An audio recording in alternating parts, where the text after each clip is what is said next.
This limited Kintsugi Heroes podcast series was made possible through grant funding provided by the New South Wales Department of Communities and Justice Connecting Seniors Grant Program. If you'd like to find out more about Kintsugi Heroes, head over to kintsugiheroes.com.au. Welcome back to our Kintsugi Heroes special series Connecting Seniors. This year we are continuing to share the experiences of ageing Australians to create connections across our communities. In this episode, Natalie Stockdale meets Sandy Steers. Sandy is a biologist, energy healer, writer and entrepreneur whose journey has embraced both science and holistic healing. Her earlier career in computer systems led to her founding a successful consulting company and earning recognition as Woman Entrepreneur of the Year in California.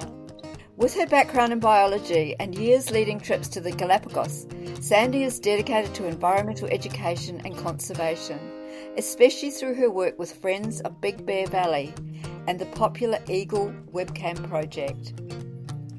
After healing from stage 4 cancer using alternative techniques, Sandy pivoted toward energy healing, mastering NLP, shamanic healing, and other modalities with decades of experience. A prolific writer and screenwriter, she encourages others to realize their inner power and uniqueness through her teaching and newly developed healing approach called Equations of Life. Enjoy this episode, Meeting Sandy.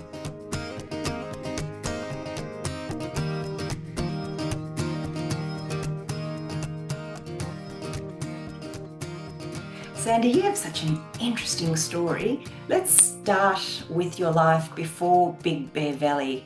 What were you doing in the IT industry and where were you living before Big Bear Valley?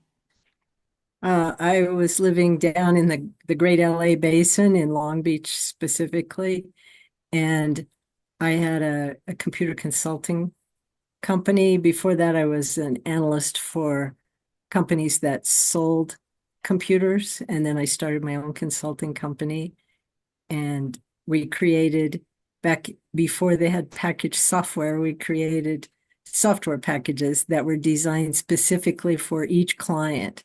And we would design, what they needed in this department and that department, and then pull it all together into a software system that worked just for them. And from that industry, the IT industry, you moved to Big Bear Valley, which would be a very different world. When did you move there, and what drew you to Big Bear Valley? Well, I actually moved here 24 years ago. What drew me here is I'd been up here to visit and I loved it. So I noticed that whenever I visited, I would calm down. I'd take a deep breath on my way up, and it just made me feel relaxed, and I loved it. And then when I would go back down, I would tense up and get all ready for the city life. And it just started seeming crazy to go up and down. And I sold my company, and then I needed to have just one place. So I decided that I wanted it to be Big Bear. And I'd also faced having a cancer crisis and did cancer healing alternative methods. And part of my healing was to come to Big Bear, and I spent a few weeks of just relaxing and sleeping a lot and walking in the streams and walking on the ground and appreciating the forest. And so I just loved it. Yes. We're going to talk about your healing and your self-healing experience a little later on. So you've already touched on what initially attracted you to Big Bear. What is, and there must be other many beautiful natural havens in your country. What was special to you about Big Bear Valley? It's in the mountains. I always dreamed of living in the mountains. It's in the forest. I love the trees. I love trees always. And I liked that Big Bear is in the middle of a national forest. So There are animals roaming around that you don't see in the city, and lots of birds, um, and Big Bear gets lots of sunlight, which I love. Can you paint a picture for us? Most of the audience of this podcast are Australian. So can you paint a picture of the landscape and the types of wildlife that live in Big Bear Valley? Sure. The Well, it's a valley, and in the middle of the valley is a lake. And so everything in the valley kind of surrounds the lake and goes around it. There's lots of forest, and most of it is pine trees. And they're tall, they're beautiful. There's other kinds of trees as well, but the majority of it are pine trees. And it's a little bit mountainous around the edges. That's why it's a valley. But so there's mountains on both sides and places to hike. And the mountains on both sides are all part of the national forest, so they're not full of houses, they're not full of anything. And you can just go out and really get away from everything. And we have a lot of blue sky here. Mm, So sounds beautiful. And what sort of animals live there? We have a lot of little things like squirrels, gray squirrels and ground squirrels and chipmunks. But we have also black bears and mountain lions and bobcats, coyotes, foxes, and lots of birds like owls and hawks and things like that, besides the eagles. And it's it's just nice. There's all kinds of birds, lots of birds, and I feed the birds. And so it's great to just, if I feel at all bad or anything, I can go to my bird feeders and just sit there and watch, and they cheer me up. Yeah. And, in the city, we don't get that many birds, but up here, we get a lot. Sandy, sounds like a lot of predator animals that you live with. What is it safe to go out walking in the bush or walking in the forest? It is in general, yes. And I mean, I don't know if I'd go in the dark where where mountain lions might be, but I have seen a mountain lion in the daytime, and mostly they're more afraid of you than unless you do something to harm them. I know I've had to scare away a bear a couple times, and you Right. just, I don't know, it doesn't worry me. So, what do you do if you encountered a bear in the day? What do you do to protect yourself? But actually, what I did, there was a bear that was at my house when I came home one night late at night, and I needed to get out to open the garage door, and I saw it, and it went past me, which was fine, but then it stopped and turned around and looked at me, and I wasn't sure what to do exactly, but my instincts took over. And Right. I stepped toward it and raised my arms great big and growled at it, and it took off running. You just have to be big, be who you are, Yeah. And and be not more get afraid. scary than they are. Uh-huh. Yeah, it was like it didn't know those humans would growl at it. So Yeah. yeah, it Yeah. scared it away. So, Sandy, you've been watching your organisation, Friends of Big Bear Valley, have been watching a pair of bald eagles for many years now. Can you tell us about them, about the pair, and how that all began, and why you're watching them with webcams?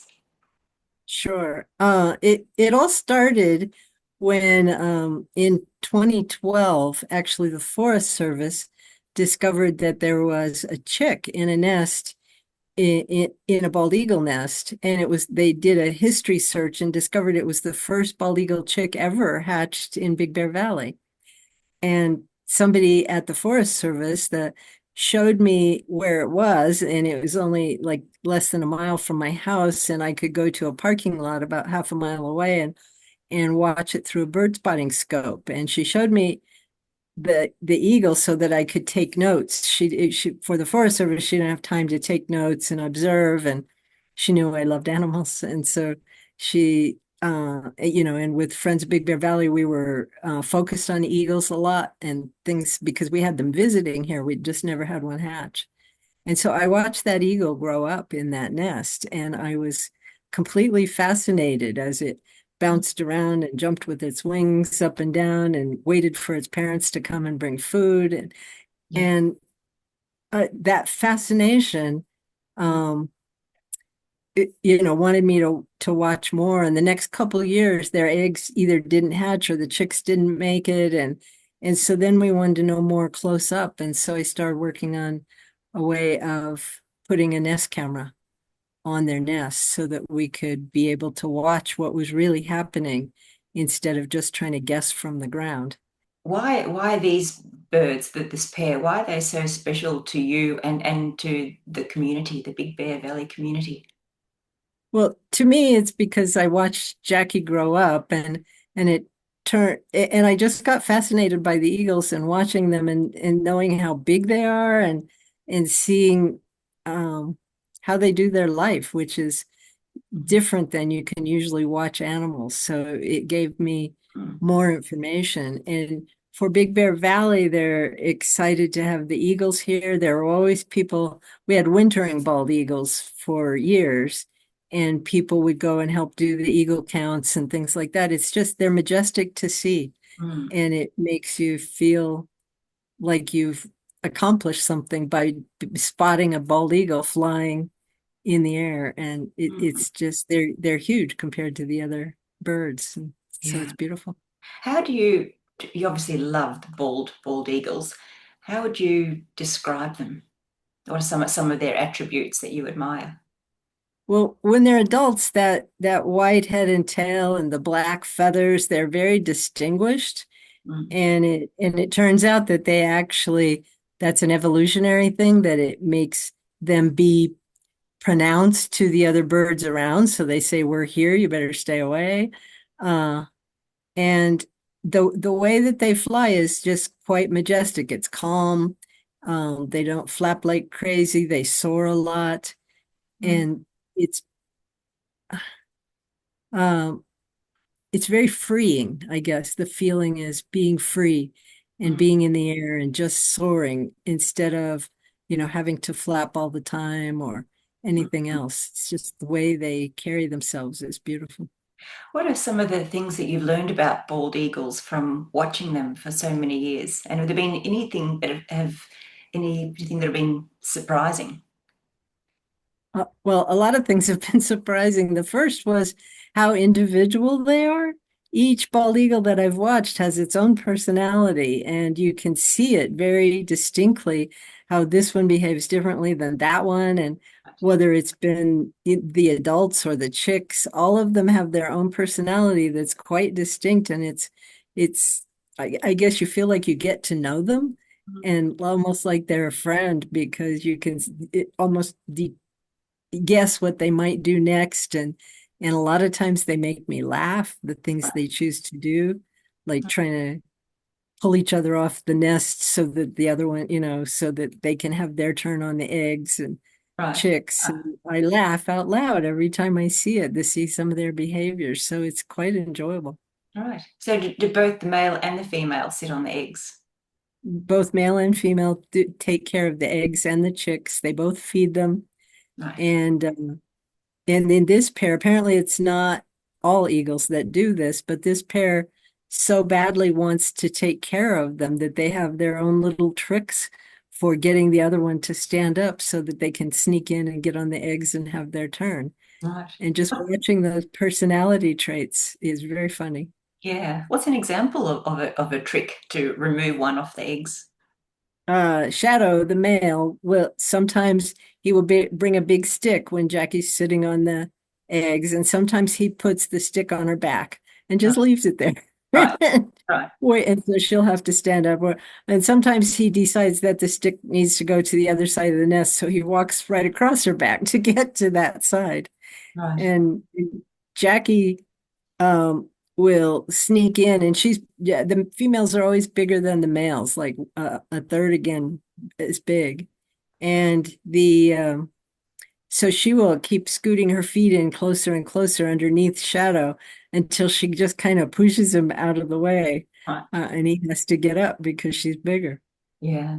How lovely. Are there any threats to this particular pair of eagles?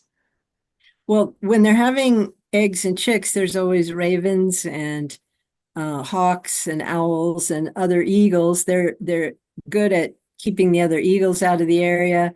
The hawks often have a nest nearby, as do the ravens, so they don't keep them completely out of the whole nesting area, but they keep them away from the nest. And so Jackie and Shadow are always on guard, always making sure there's nobody that can get near the nest. And Jackie stays on the nest all night Right. to protect the eggs. And what is the situation like with terms of conservation of the whole species of bald eagles? It's gotten much better. It was very bad in the 60s and early 70s because of DDT. Right. It turns out that that pesticide um, actually makes it so the eggs on bald eagle eggs don't harden.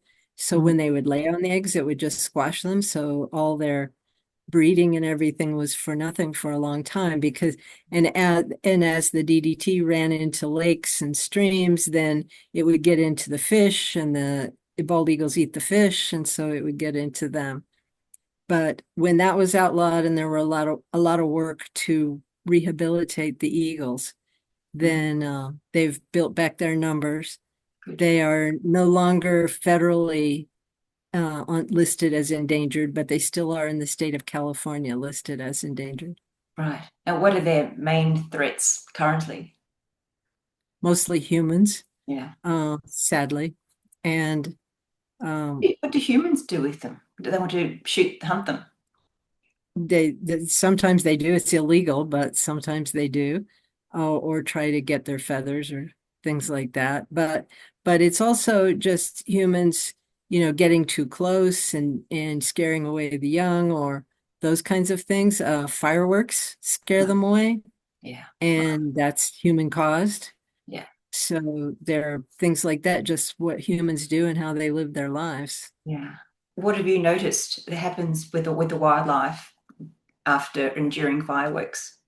With the wildlife, they get scared. We've got videos of Jackie and Shadow leaving every year. They leave their roost tree in the middle of it. One time, there was still a chick on the nest, and Jackie left the chick on the nest and flew down because she was afraid. And the chick just kind of went into freeze mode Oh, for over half an hour, while the fireworks were going on. And just watching that is, I'm sure that's what happens to lots of wildlife. There's other birds, hawks, and things that have babies then, and there's lots of, wildlife like the squirrels and the foxes and the coyotes that have babies then, and it yeah. just doesn't make any sense to scare them all. No, no. And I think there's loads of research to show how harmful fireworks are to wildlife. So I think Well, it's not only to wildlife, it's actually the chemicals are harmful to humans and to the lake water and to the environment. It's harmful to everything. And so it's with the drone shows and the laser shows, there's lots of other things we could do absolutely. that don't harm anybody. And it Yes. doesn't make sense to keep doing the harmful ones. Yes, absolutely. I think it's about time councils explore the other non-harmful types of light shows, if light shows Exactly. are a priority. Yeah. What does watching these eagles, how does it impact the public? Because I believe hundreds of thousands of viewers from around the world have been watching these eagles. What type of feedback do you receive from public? We get lots of amazing feedback with people saying, thank you. These eagles calmed me down whenever I was upset. I couldn't wait to check on them in the morning. They made me feel like life had a purpose. It was something positive to watch instead of all the negative news and things like that. So everybody loved they felt like it was something they could turn on and smile and laugh. Yeah. And Yeah. it helped people get through illnesses or Wow. get through Wow. watch some people sat with a parent that was dying and watched the eagles, and so to them they treasured that time that they had because the parent was really enjoying watching. and Right. and yeah, and a lot of people have said that watching the eagles made them start watching the wildlife in their own yard, and so Right. they got connected to that and started feeling better just by being connected to their own wildlife. Yeah, wonderful. One of our team members at Kintsugi Heroes said that she's been watching the eagles since COVID. Did you notice a spike in numbers during those COVID years? Yeah, I don't know the exact numbers or anything, but there were a lot more people that started watching Yeah. because people were more at home and had to be doing something. Sandy, why is wildlife conservation so important to you? To me, wildlife is who we are. Mhm. We are part of nature, and wildlife, it shows us who we are, how to be. And it's like the ecosystem defines how healthy everything is. So if the wildlife is not healthy, there's no way for us to be healthy.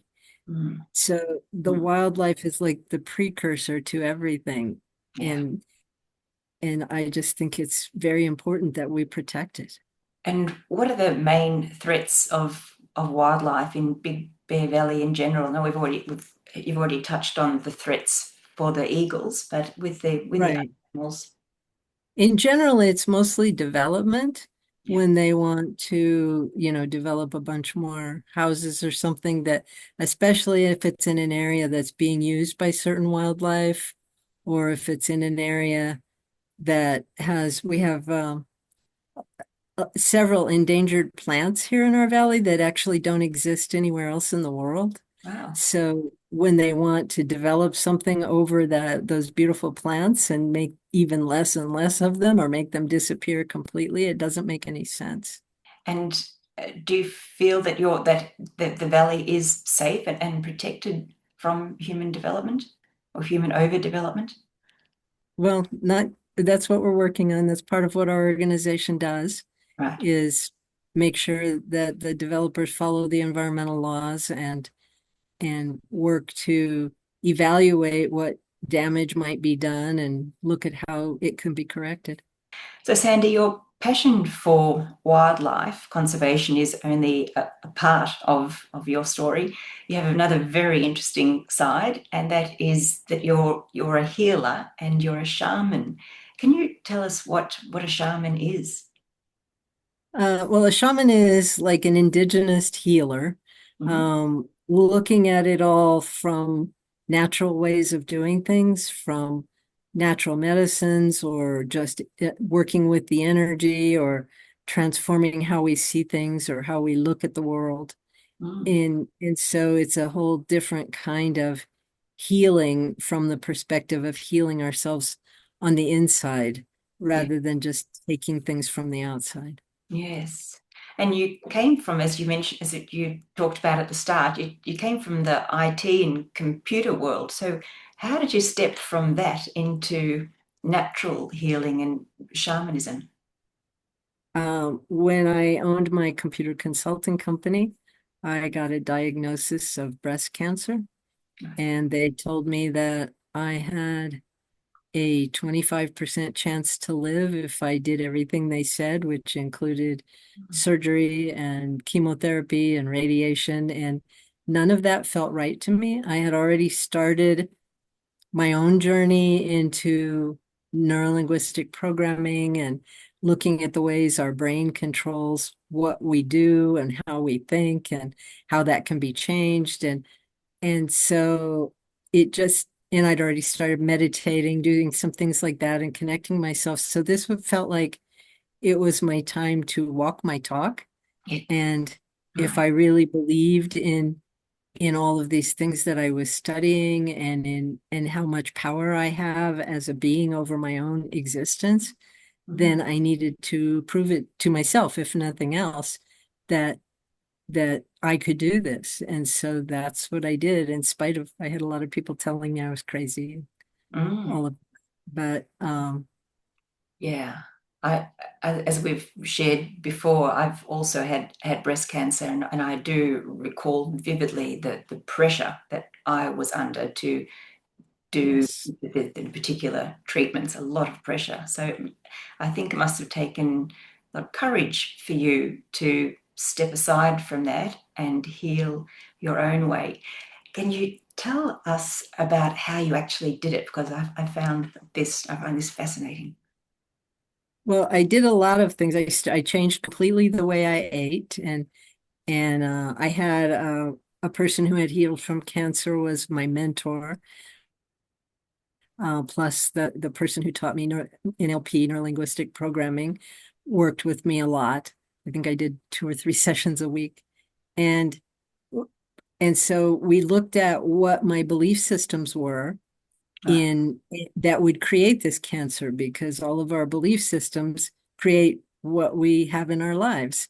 Mm-hmm. So we have a lot more control than people realize. And I discovered that I had a belief system. I had been married at the time and unhappily and wanted to get a divorce, but I had a belief that wasn't even aware of, that divorce was some horrible thing and it would make me a bad person. And and so I literally had programmed myself to have cancer to get out of that marriage, which sounds crazy, Mm-hmm. but that's how our subconscious mind works sometimes. Yeah. And so when I started changing those beliefs, and I also found that I Mm. didn't I didn't believe that I was allowed to show emotions, because I was owner of a company and I had employees and I had